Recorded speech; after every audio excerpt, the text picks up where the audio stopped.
The Bengal TV চ্যানেলে আপনাদের সবাইকে স্বাগত। যারা আমাদের বাংলার খবর চ্যানেলের বন্ধু ছিলেন তাদের জানাই অসংখ্য ধন্যবাদ আমাদের সঙ্গে জুড়ে থাকার জন্য। আর তাদেরকে দুঃখের সাথে এটাও জানাই, চ্যানেলটি আমাদের হাতে এখন আর নেই, ইউটিউবেই নেই। তাই এই চ্যানেলটিকে আপনারা সাবস্ক্রাইব করে সঙ্গে থাকুন। যদি কেউ ফেসবুক থেকে এই ভিডিওটা দেখেন অবশ্যই ফলো করে নেবেন পেজটা। চলে আসি আজকের খবরাখবরে। আজকে আমাদের ওয়েস্ট বেঙ্গলের রাজনীতি নিয়ে আসবো সন্ধেবেলার পর, কিন্তু এই মুহূর্তের যে খবরগুলো তা কিন্তু যুদ্ধ সংক্রান্ত, বিশেষ করে ইরান আমেরিকা। তবে এর শুরুতে জানাই, কাবুলের হাসপাতালে আকাশপথে বোমা ফেলল পাকিস্তান এবং নিহত 400, জখম কমপক্ষে 250। গতকাল রাতের খবর, পাকিস্তানি বিমান প্রবেশ করে এবং প্রবেশ করে গিয়ে মিসাইল চালায়, মিসাইলের গিয়ে পড়ে হাসপাতালে।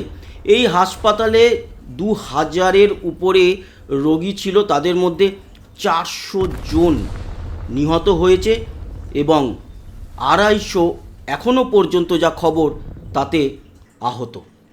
মৃতের সংখ্যা আরও বাড়বে। অন্যদিকে পাকিস্তান কিন্তু স্বীকার করেনি। তারা বলেছে যে আমরা জঙ্গিদের উপরে হামলা চালিয়েছি, আমরা কোনো সরকারি ভবনে হামলা চালাইনি, অথচ হাসপাতালে তারা এই হামলা চালিয়ে দিয়েছে।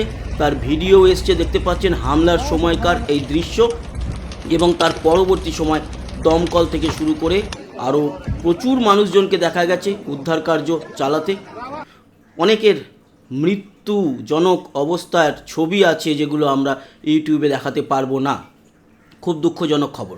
আফগানিস্তান এর বদলা নেবে বলে জানিয়েছে, তবে আফগানিস্তান এখনও পর্যন্ত সেই চরম লেভেলে যেতে পারেনি যতটা তারা মুখে বলেছে। পাকিস্তান কিন্তু এই নিয়ে পরপর তিনটে অ্যাটাক করে দিল, আর 3টে অ্যাটাকে মৃত্যুর খবর প্রায় 1500-এর কাছাকাছি। বুঝতেই পারছেন। আসি এর পরের খবরে। রেগে গিয়েছে ডোনাল্ড ট্রাম্প। কেন? বলছে আমেরিকার কাউকে প্রয়োজন নেই, বিশ্বে 1 নম্বর আমরাই। আসলে বিষয়টা কি, হরমুজ প্রণালীতে তাদের বেশ কিছু বন্ধুরাষ্ট্র যেরকম ব্রিটেন, ফ্রান্স এবং বন্ধুরাষ্ট্র না হলেও চায়নাকেও রিকোয়েস্ট করেছিল বা বলেছিল যে তোমরাও আসো এখানে, হরমুজ প্রণালী মুক্ত করো, ইরানের উপরে হামলা চালাও, তোমরা তোমাদের রণতরী পাঠাও। কিন্তু কেউ পজিটিভ কোনো অ্যাটিটিউড দেখায়নি। তার জন্যই ডোনাল্ড ট্রাম্প কিন্তু রেগে গেছে। তবে এটাও বলছে আমরা একাই সামলে নিতে পারবো, আমরা পৃথিবীর 1 নম্বর দেশ, 1 নম্বর সৈন্য আমাদের। তো রেগে গেলেও কিছু করার নেই। স্যার আপনি শুরু করেছেন, শেষ আপনিই করবেন, বাকিদের জড়াচ্ছেন কেন? বাকিরা তো শুরু করেনি, ফ্রান্স, ব্রিটেন বা চায়না কিংবা ভারত, এরা তো এই যুদ্ধের মধ্যেই ছিল না, নেইও এই মুহূর্তে। আপনি নিজে জড়িয়েছেন, ইসরায়েল জড়িয়েছে বলে সবাইকে জড়াবেন কেন? সব দেশ তাদের নিজস্ব নীতি নিয়ে চলে, আপনার নীতির ধার ধারে না, তাই আপনি রেগে গেলেও কারোর কিছু করার নেই। তবে যেটা আমাদের ভারতের জন্য ভালো খবর, শিবালিক যে জাহাজ এসেছিল হরমুজ প্রণালী দিয়ে এলপিজি নিয়ে, এবার দ্বিতীয় আরও একটি জাহাজ নন্দা দেবী কিন্তু গুজরাট বন্দরে এসে ভিড়েছে। তাই ভারতবাসীদের জন্য সুখবর, এলপিজির সেরকম সমস্যা নেই, কালোবাজারি হচ্ছে এই একটি ফেক নিউজের কারণে। তবে এই যে এলপিজি আবারও আসছে হরমুজ প্রণালী দিয়ে, তাতে এটুকু আশ্বস্ত আপনারা থাকুন যে সামলে নেবে ভারত এই সমস্যা। এবার আসি, এই খবরটা কিন্তু খুব গুরুত্বপূর্ণ। 2500 মেরিন, মেরিন মানে হচ্ছে নৌসেনা আমেরিকার, সেই 2500 মেরিন সহ জাপান থেকে রওনা দিল উভচর যান। এবার গ্রাউন্ড অপারেশন হবে ইরানে। প্রশ্ন কিন্তু এখানেই, কেন এই প্রশ্নটা আসছে, এই যে জাপান থেকে রওনা দিয়েছে উভচর যান, এই যানটি কিন্তু জাপানের নয়, বা এটি একটি বিরাট বড় যুদ্ধ জাহাজ, এটি আমেরিকার, যা মোতায়েন করা থাকে জাপানের কাছে সমুদ্র অঞ্চলে, এবং সেখান থেকে রওনা দিয়েছে ইরানের দিকে। এটির নাম হচ্ছে অ্যাম্ফিবিয়ান অ্যাসল্ট শিপ। এই অ্যাসল্ট শিপের মধ্যে যে বড় বড় কামান, এছাড়া ট্যাঙ্ক, মানে স্থলপথে যুদ্ধে যে জিনিসগুলো দরকার হয় সেই জিনিসগুলো লোড করা থাকে, এবং সাথে থাকে 2500 সেনা। যেই দেশে আক্রমণ চালাবে, ধরুন ইরানে, তার জলসীমার কাছাকাছি পৌঁছে এই বড় জাহাজ থেকে নেমে যাবে ট্যাঙ্ক এবং এই কামানগুলি, তারপর তারাই ভেসে ভেসে চলে যাবে তার স্থলভাগে গিয়ে তারা প্রবেশ করবে। এবং এই যে অ্যাম্ফিবিয়ান অ্যাসল্ট শিপ রওনা দিয়েছে এবং মধ্যপ্রাচ্য বা ইরানের দিকে আসছে, এখান থেকেই কিন্তু খবর বেরিয়ে আসছে যে এবার ডোনাল্ড ট্রাম্প চাইছে যে আমেরিকার সেনা স্থলপথে ইরানে আক্রমণ চালাক, আর স্থলপথে আক্রমণ শুরু হয়ে গেলে যুদ্ধের কিন্তু প্রসার তা অনেক অনেক বেড়ে যাবে, জড়িয়ে পড়তে পারে আরও অন্য দেশগুলো। পরবর্তী যে খবর, তেহরানে রাতভর গোলাবর্ষণ ইসরায়েলের, গুড়িয়ে গেল খামেনির বিমান। তেহরানের মেহেরাবাদ এয়ারপোর্টে খামেনির বিমান দাঁড়িয়েছিল। খামেনি তো আগেই মারা গিয়েছেন, ওনার ব্যবহৃত বিমানটিও এবার গুড়িয়ে গেল। আর তেহরানের আবারও প্রচুর বিল্ডিংয়ে গতকাল রাত্রিরে ইসরায়েল মিসাইল বর্ষণ করেছে এবং তাতে প্রভূত ক্ষয়ক্ষতি হয়েছে।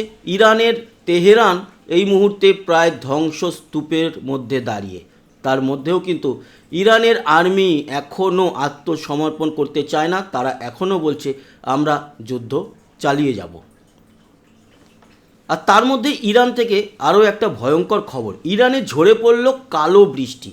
কেন ঝরেছে? বিশেষজ্ঞরা মনে করছে যে এই যে ইরানের তেল ভাণ্ডারে হামলা চালানো হয়েছে এবং দিনের পর দিন রাতের পর রাত জ্বলছে সেই তৈল ভাণ্ডারগুলি, তার থেকে তৈরি হওয়া মেঘ, সেখান থেকেই এই কালো বৃষ্টি বা কালো বর্ষণ ইরানে হয়েছে।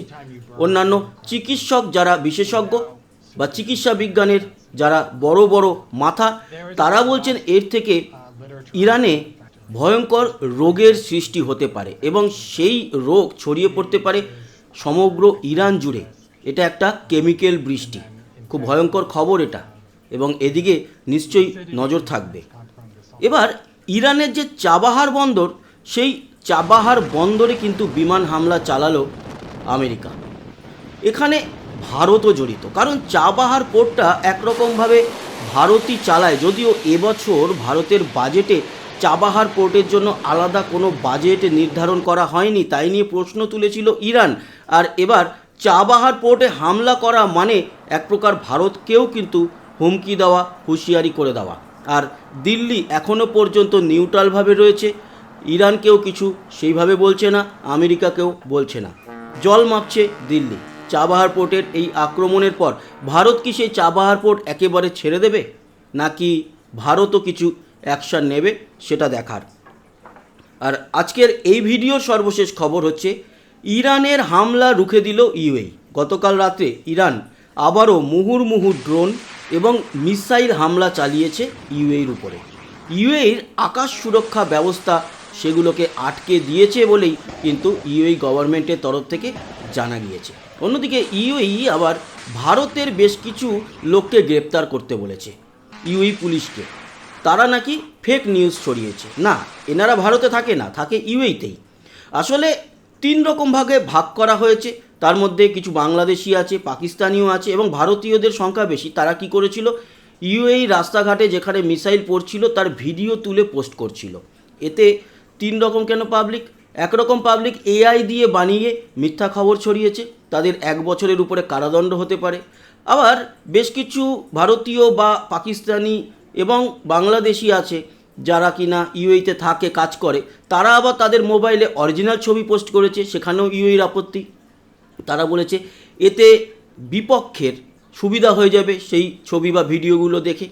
আর অন্য পক্ষ মিথ্যা খবর ছড়িয়েছে এবং ইরানের সুনাম করে ইউএইকে বদনাম করতে চেয়েছে, তার জন্য কিন্তু গ্রেপ্তারের নির্দেশ দিয়েছে। তারা সম্ভবত গতকালকেই গ্রেপ্তার হয়ে গেছে। এই ছিল আজকের খবরাখবর। কেমন লাগলো জানাতে ভুলবেন না। সঙ্গে থাকবেন, আমাদের সাবস্ক্রাইব করে লাইক শেয়ার করবেন, কমেন্ট বক্সে আপনার গুরুত্বপূর্ণ মতামত জানাবেন। আসি, আবার দেখা হবে। সবাই ভালো থাকবেন, সুস্থ থাকবেন, টাটা।